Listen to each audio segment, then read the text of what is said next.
云姿从不会躲闪我的目光，所以她是……对不起啊，我刚才一时认错了人。没关系。我们明天就要离开皇都了，我本来为云姿准备了一些龙兽车架。她暂时不会醒过来，不过你也不用太担心，她只是需要休息。往后醒着的人可能都是我。哦，好，心化姑娘也看上去很虚弱，还是早些休息吧，我就不打扰了。明天出发，可以从皇城北门出城吗？可以啊，但秒山剑宗在西边，走北门会绕很多路。不过，既然是心化姑娘想走北门，咱们就走北门。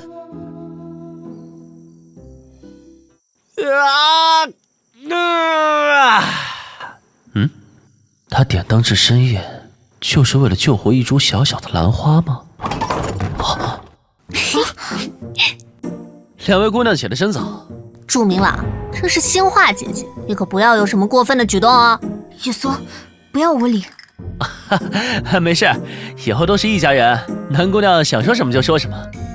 小姨子真是调皮呀。周公子，刚才我和雨梭提起了祖龙遗迹的事情，那里应该也会有神谷灯玉，而且你们都是木龙师，遗迹中有许多对你们修行有益的灵景。这一路上若有发现祖龙遗迹，我们不妨去看看。可是我们没有线索，很难找到祖龙遗迹的入口吧？不会啊，心化姐姐可以观星寻觅。对啊，心化是观星师，难道昨晚她是在观星寻找古神灯玉？如果真的找到，那云姿就可以早点醒来了。秒山剑宗的人已经在外面等着了，该出发了。好，咱们走吧。大哥放心，有我在，今天一定将祝门那个小混混活擒到少聪墓前，为少聪报仇。许久未见，您是才从战场中回来吗？你来的正好，帮我去打听打听，妙山剑宗和瑶山剑宗的人从哪里出了城？我大清早巡城的时候，看见几个剑姑从北门出城了，走了有些时候了。统领是要拦截他们吗？那祝门的臭小子，杀了我侄子，我岂能饶他？可恶！他们回妙山剑宗不是往西走吗？还真是狡猾呀，竟从北门出去了。从北门出来多绕了一些路，原本现在应该抵达原边城了，那里有一大段可以飞行的路径。对了，我们为什么要从北门出来？你还没有告诉我们原因呢。这个嘛，其实是……少爷，您伯父让我提醒你，浩家有一名叫做浩兴盛的皇家统领，正在沿路拦截你。今早他们就派人在西边城门把守，打算把您掳到浩少聪坟前谢罪。好，我知道了。公子，这是我们祝门在吉廷大陆各大城池、国都、要塞等地的分布图，您有需要都可以前往。好，你回去吧，我这边不会有什么事的。你不会预知到了有人拦截你吧？你猜？姑娘真的预知了有人拦截我们的事？我只知道会有麻烦，具体是什么，并不知道。那能算我们此行凶吉吗？比如说，能不能拿到神谷灯玉？我们能拿到，但代价是什么，无法预知。姑娘是如何预知到未来会发生的事情？有些将来会发生的事情，会在我沉睡时如梦境一般浮现。那姑娘怎么区分是梦，还是真正会发生的事情？需要等待预兆，或者去发掘预兆。梦里发生的事情，一些细节会停留在我的脑海中。当醒来后，那些相似的细节与现实吻合，那这个事件就会真的到来。出现的预兆越多，它发生的就越快。能举个例子吗？以往我们在做很平常的事情时，比如说喝水时，杯子里的水洒了；散步时，一只鸟儿闯入视线；亦或者，你现在正与我交谈。忽然间，我们会有一种似曾相识的感觉，就像这件事自己经历过一次。昨天你误将我认成云姿，这一幕让我似曾相识，由此也推断出接下来在我梦里发生的一系列事件，也是会真实发生的。比如说，我们走了西门，有人受伤流了很多血，可惜这些画面是残缺不全的，像碎片画卷，所以我才建议从北门走。眼前的人明明就是云姿，可他的语气神态，他的心性，与云姿截然不同。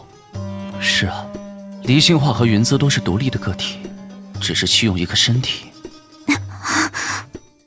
怎么可以这样盯着人家看？那能算姻缘吗？能。怎么个算法？你想知道谁的？当然是我自己的啊！不，别算我的，算云姿的吧。哎呀，要不还是别算了，人生会很无趣的。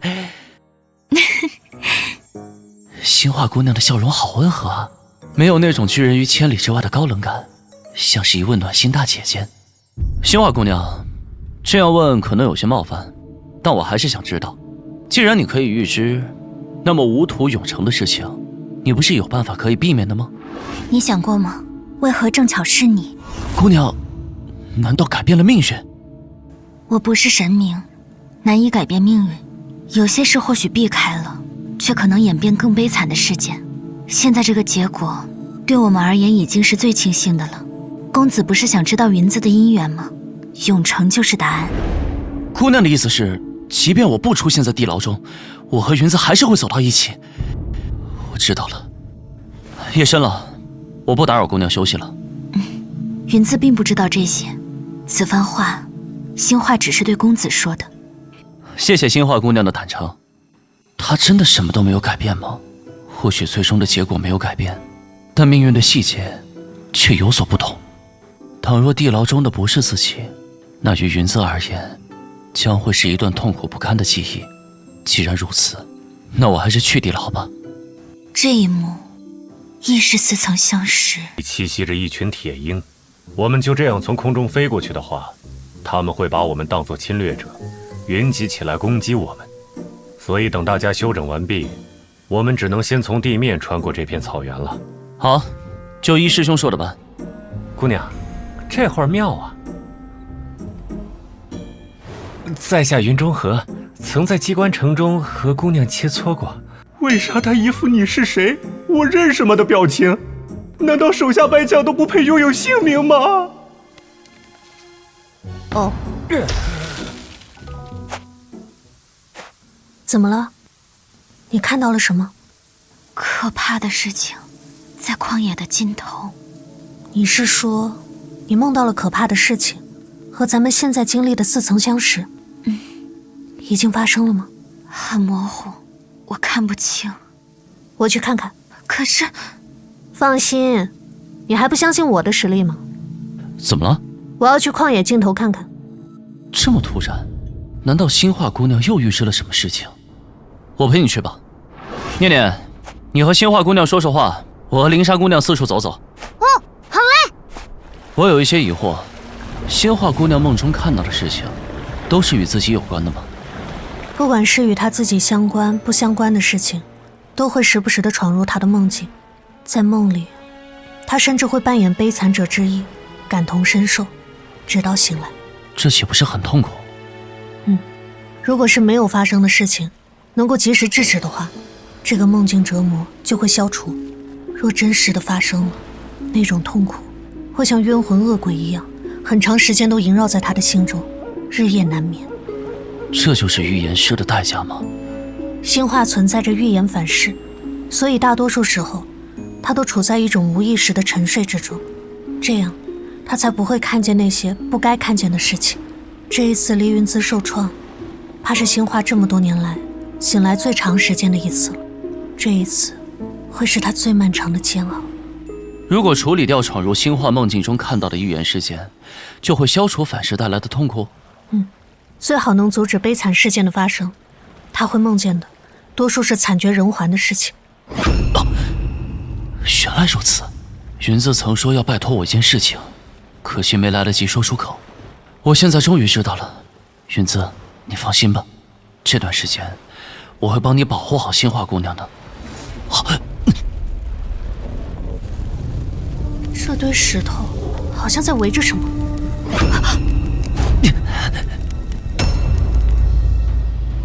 他们都是奴隶。这是邪恶祭坛。我记得辽源西边有一座奴隶城，那里专门贩卖亡国奴隶的荒野部落族群，恐怕是哪个邪恶教派将奴隶运送到这里，然后挖盐宰杀，供奉邪物。星华看到的应该是即将发生的事情，可这里明明已经……嘘，你看，这些血质正在化龙。这些血质原本就是靠吸食人的怨念诅咒之血为生，一旦全部成功化龙，不知会祸害多少生命。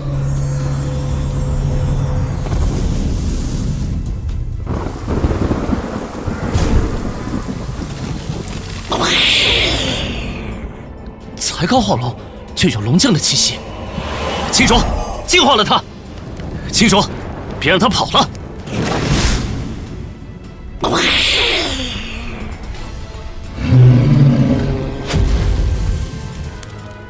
净化了这片土地，也可以防止邪恶生灵的出现。这样的邪物，能在它诞生之前将它铲除，就是最大的行善了。大概上苍怜悯苍生，却无暇分顾，所以才赐予星华姑娘预见灾厄的能力吧。你将那些积怨也去了吧。得令。这魂珠还留有化龙时的退灵之气，很适合助灵兽跨越龙门用。只可惜戾气太重，不适合我的龙，只能卖了。处理好就回去吧。你们两个独自离队，去做什么了？师兄，您见多识广，正好有事相问。我和南姑娘发现一处山岗祭坛，许多人双眼被挖去，丢入血池之中，似乎是在血祭什么。传说有一座魔城，供奉的正是无木神。这些供奉者被称作无木教派，他们认为世间一切暴虐、罪恶和冲动，都是源于眼睛，是眼睛在蛊惑着人的思想。当然，这是他们明面上的说法。事实上，他们经常强制一些人入教，并割去他们的眼睛，使他们丧失自理能力，最后只能成为他们教派的奴从。无木教派，离川大地有些偏远的部族，落后而愚昧，有些图谋不轨的教派，就借助一些看似神迹的现象，大肆敛财，或者用邪神思想给人洗脑。更可怕的是，这些教派还存在一些秘法，能让教派内的人短时间变强大，或者从普通人直接变成木龙师和神凡者。然而代价令人万劫不复。如果你想弄清这件事，我们可以改到卑城落脚歇息。无木教派在那里应该有一个老巢。如果不把事情解决，星华遇见的噩梦大概也不会结束吧。不能让他继续难受下去了。好，我们去卑城。我会找合适的时机和妙山剑宗的几位剑姑们说一下，驱逐邪教这种事情，他们也是义不容辞的。那就出发吧。完了，龙粮又快不够了。没事儿，前面刚好有个集市，没准能买到些龙粮。瞧一瞧，千里迢迢运来的俘虏，这可是贵族一家呢。家奴、族人、小姐一起，只要10万金。将军，您看，那不是女君凌云姿吗？真的是他。将军，我们求求他吧。左龙城邦已经立国，成为了吉田大陆的一部分。他现在可是离川国的国师。那怎么行？我们当初反对他立国，而且我们好歹也是……算了，只要能让族人都活下来，低头屈服又能如何？要不是因为当初凌家好面子，不肯支持凌云姿立国，城池也不至被践踏，族人沦为奴隶。女君殿下，救救我们！瞎嚷嚷什么？女君殿下，救救我们！去看看吧。这些人从哪儿运来的？离川大地，公子可有兴趣？只要10万金，便可把凌霄城邦林家所有知书达理的姑娘带走哦。林家呀，不好意思，没兴趣。他们就是当初逼迫云姿做妾的那帮狗东西，我们当没看见吧。我买了。这可是10万金啊，连眼睛都不眨一下吗？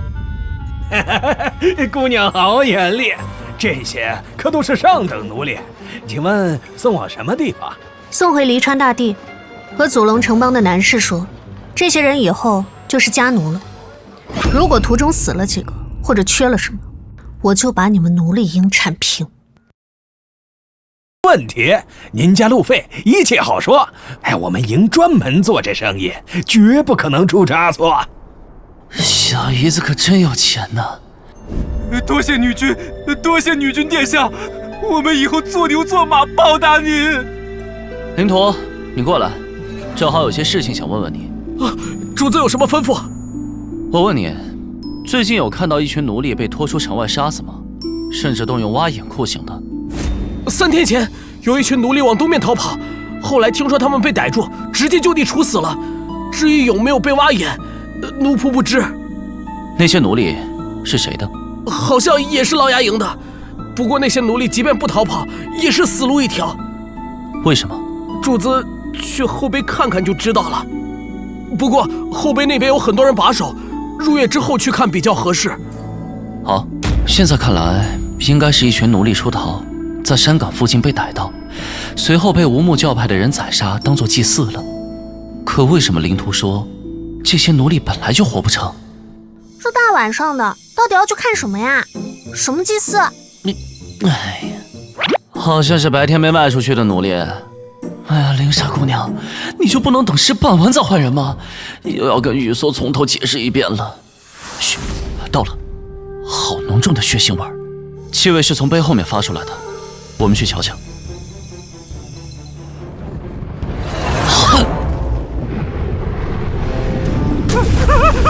救命啊！里面居然有一只智龙，恐怕情况已经有上尉军级的实力了。不行，我撑不住了，我们先离开这里吧。姐姐这是怎么了？脸色好差。没什么，只是刚刚看到了恶心的东西。玉松，你们看到什么了？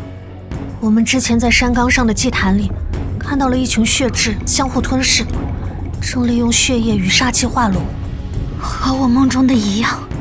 而在巨背后面有一个血池，像冥盆一样聚集了不知多少邪煞，从而诞生了智龙。那恐怕已经是一条血之邪龙。又是无木教派吗？这般邪魔毒教，铲平了便是。这位是？我的一位师叔，名叫白秦安，有礼时刚好遇到我们，准备跟我们一起回秒山剑宗。这些人甚是狡猾，杀的全部都是奴隶。如此，我们无法找到正当理由将他们完全铲除。直接动手，无木教派的人怕是都不会现身。公子，无木教的事情尚且搁置，眼下有个更要紧的事需要提防。什么事情？安王和赵颖阁调集了一批死士，由浩兴盛率领，正在追踪您的行踪，欲将您挟持，用来逼迫裴国。裴国？老爸在那里培养了一支黑铠精锐大军，强大到可以踏平任何4大宗陵、6大族门以外的势力。安王是想借此兴风作浪，还是想将黑铠军揽入麾下？浩家还真是背锅侠，那些死士都是没有身份的，若是暴露了，最后也是由浩家来承担后果。安王赵颖阁则可以继续躲在后面，真是好算计啊！公子不必担忧，那些死士见不到明天的太阳。对了，查清楚是谁走漏了我出城的消息吗？查清楚了，是在皇族庭院内服侍几位秒山宗弟子的管家。我们确实当着那位管家的面说了那天的事，抱歉啊，朱师兄，是我们大意了。放出风去，就说我们明晚会去碑墙后面打探情况。借刀杀人吗？属下这就去办。这位大姐姐怎么从来没有见过？其实我也没怎么见着过。原来这一路上我们都有人保护啊！不过出了皇朝境内就没有了。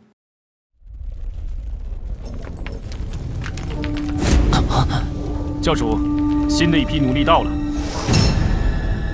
无木教的人。大人饶命！大人饶命啊！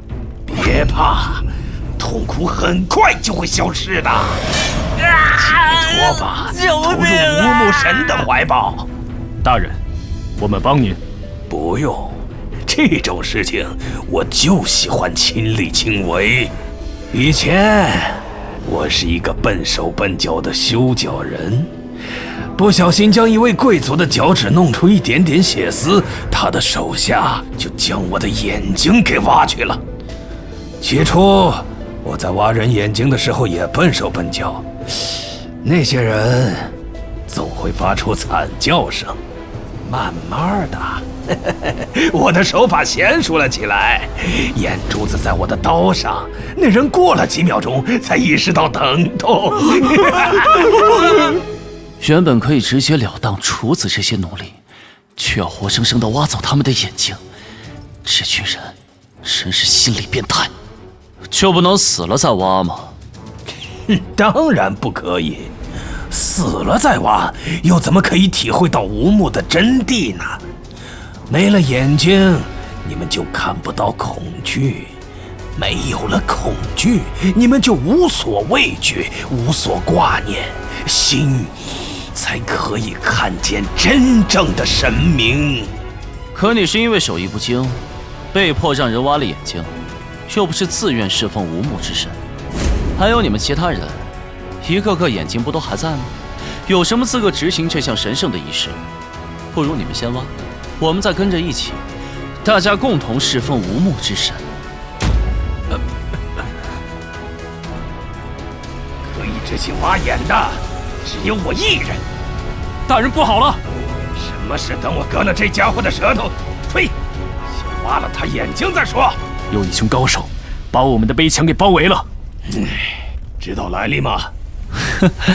我知道。你给我闭嘴！我乃皇室世子赵颖格，本世子盯着你们这群邪魔恶教有些日子了，特派高手前来灭教，保护祝公子。祝公子，他不是叫赵颖格吗？赵明朗就在里面，给我杀进去！不惜一切代价将人拿下，死的也可以。杀！居然敢耍老子！给我杀了他们！别跑！一个活口别留！杀呀！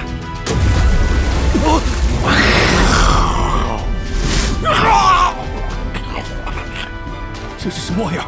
邪气这么重！就凭你们这些凡夫俗子，也想灭我们无目教？让你们见识一下什么是真正的无目龙神！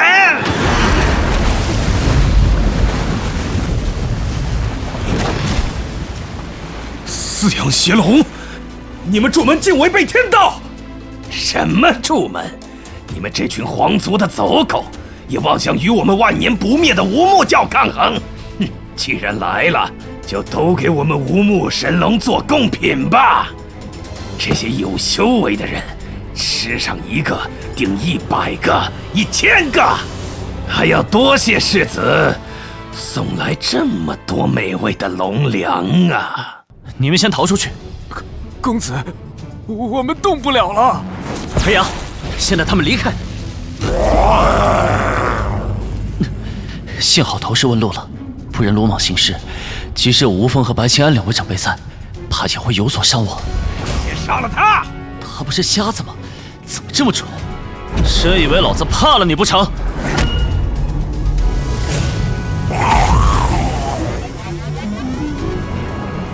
楚明朗，拿命来！浩统领，你来的正好，将这邪龙给斩了，本世子重重有赏。抱歉了，老浩，先让你吸一下火力哈。真是太小瞧我们无目教了！先灭了你这手下，再将你剥皮抽筋。谁是他手下？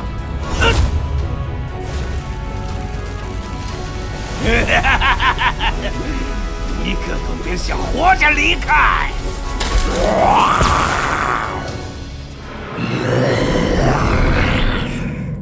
不好，先撤退！我的信徒们，敞开你们的怀抱，接受神龙的赐予吧！我可不信你这歪门邪教，少拿这些东西恶心人！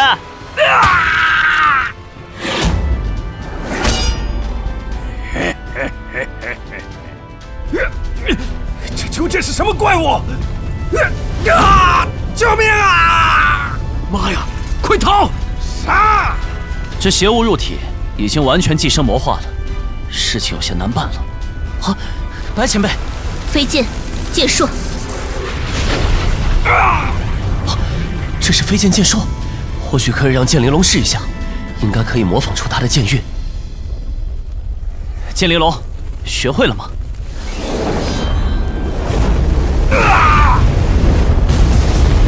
这哪里是飞剑，完全就是胡砍乱砸嘛！剑术讲究一沉一硕，沉时如前蛟深藏潭底，却蓄势而发；硕时如龙腾虎跃，要迅疾，要精确。这样，先沉于前，剑消失了。出剑如夜幕雷霆，毫无预兆，破晓万物。原来如此，先沉于浅。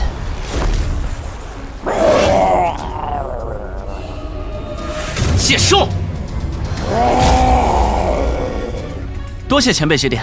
整个秒山剑宗都没有能只看2遍就掌握飞剑要领的人，这祝明郎果然是剑修奇才，千年未得一见。前辈，这无目邪龙实力强横，不如我们联手铲除，免得再生祸端。白起。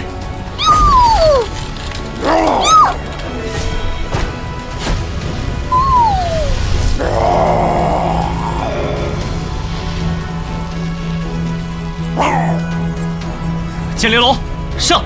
速战速决！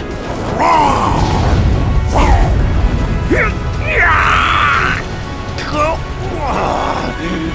无目神龙，纯血！不好，这邪龙居然能通过血水治愈新生！白起，快冻住那些血！谁也阻挡不了我！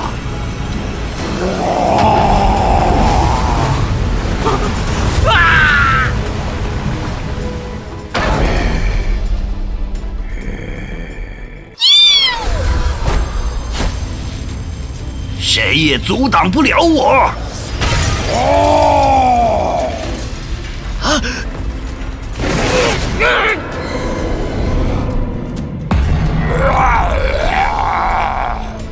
砍了他的如处。御剑，剑灵雨。该死，怎么会这样？无目邪龙可是军级邪龙。罢了，留得青山在。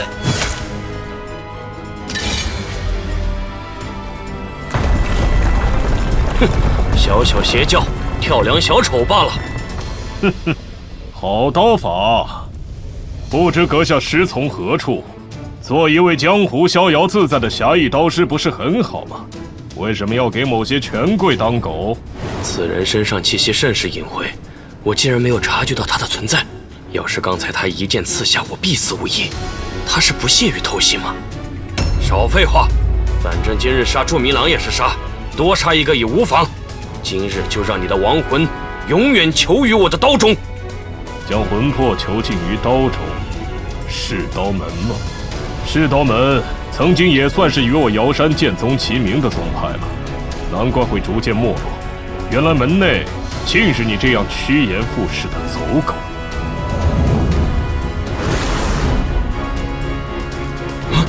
他为什么将剑鞘扔上半空？难道他的剑鞘中另藏玄机？看来得留心他的剑鞘。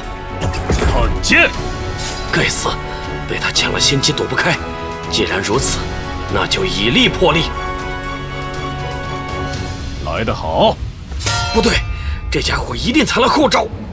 对了，是剑鞘，这剑鞘一定是他的后招，可惜已经被我看穿了。你在看什么？不好！不对，他没有暗藏玄机，而是精准地计算出了剑出鞘和剑回鞘的时间，然后在这个时间里击败了我。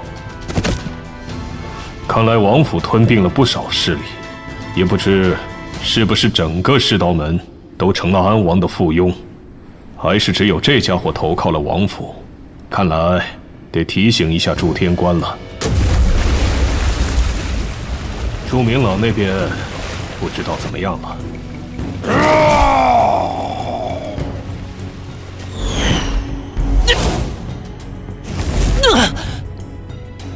白起，好险好险！看来还得多和剑灵龙训练默契度啊！不好！白起，快阻止他！绝不能让他继续残害城内百姓！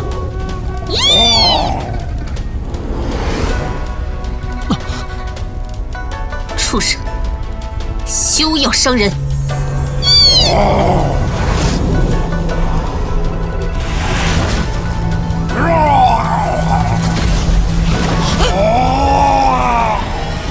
来，前辈，小心！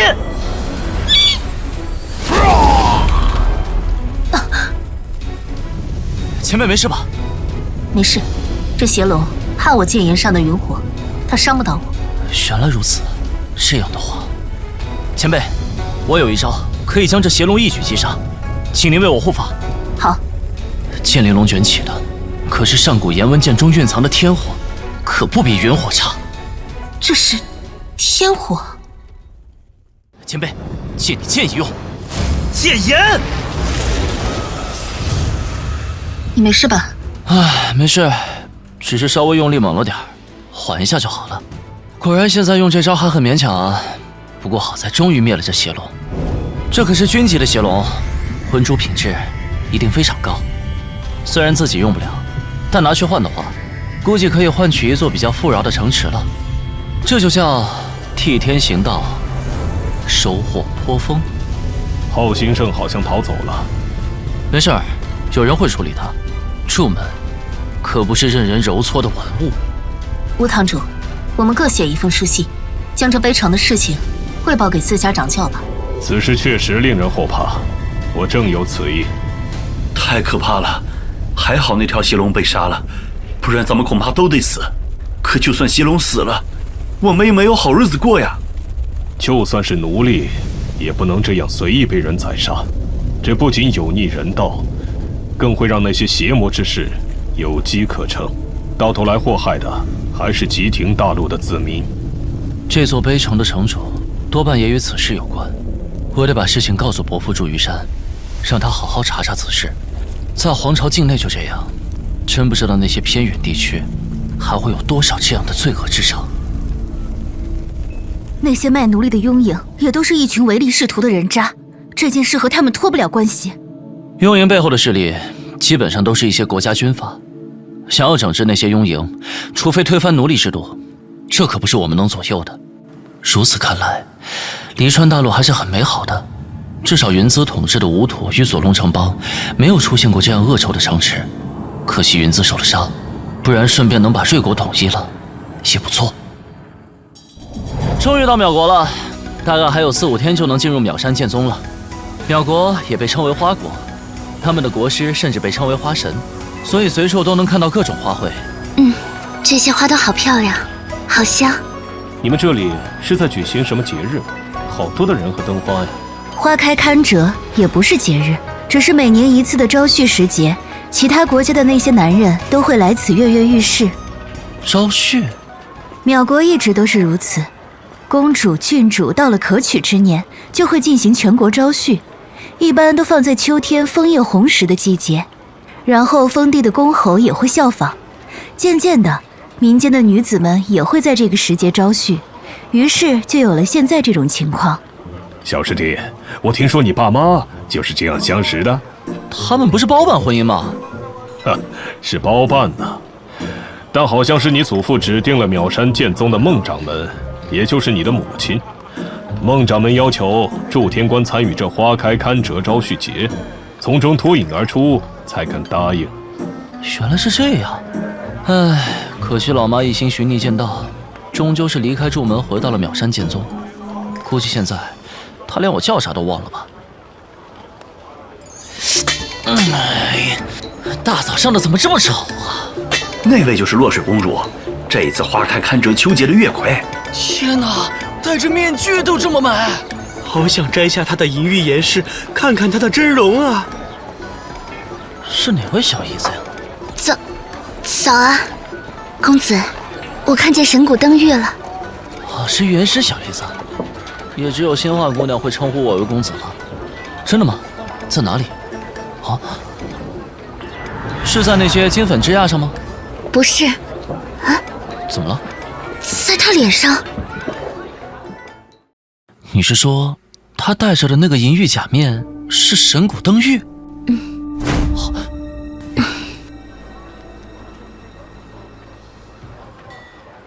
原来他是在看星化姑娘，美人相惜吗？大黑牙的口粮也需要储备一些了，最近他实在是太能吃了，跟头猪似的。他可是比猪能吃太多了。朱明朗，打个赌怎么样？今天肯定不是林莎姐姐。行，实力金沙，我赌这是南姑娘。早呀。早，还真是雨梭姑娘。